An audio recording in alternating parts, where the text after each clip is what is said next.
রোজ সন্ধ্যাবেলা চায়ের সাথে কি টিফিন হবে সেটা একটা বিরাট মাথা ব্যথা। আর রোজ রোজ তো চপ সিঙ্গারা এসব খেতেও ভালো লাগে না, তার মধ্যে এখন সুইগি জোম্যাটো এসব হয়ে যাওয়ায় পট করে অনলাইনে কিছু না কিছু অর্ডার করা হয়ে যায়। দেখবি ওগুলো সবসময় ভালো লাগে না কিন্তু। তো আজকে আমি ভাবলাম যে চিড়ে ভাজা করে নিই। অবশ্য তেল দিয়েই চমচমা করেই করছি, কিন্তু আজকে একটু চিড়ে ভাজা খাওয়ার মন হচ্ছিল। আসল ব্যাপারটা হচ্ছে রিপন একটা বই পড়ছিল, তো ওটার মধ্যে চিড়ে ভাজার উল্লেখ আছে।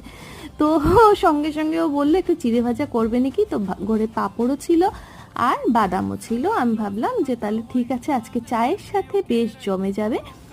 ছোট থাকতে তো মা আমাদেরকে এসব বানিয়ে দিত, তো বেশ ভালোই লাগতো। এখন আমরা খাই না যে তেমন না, মাঝে মধ্যে করা হয়, কিন্তু এত তেল টেল দিয়ে আমি করি না, একটু শুকনো খোলাতেই ভাজি।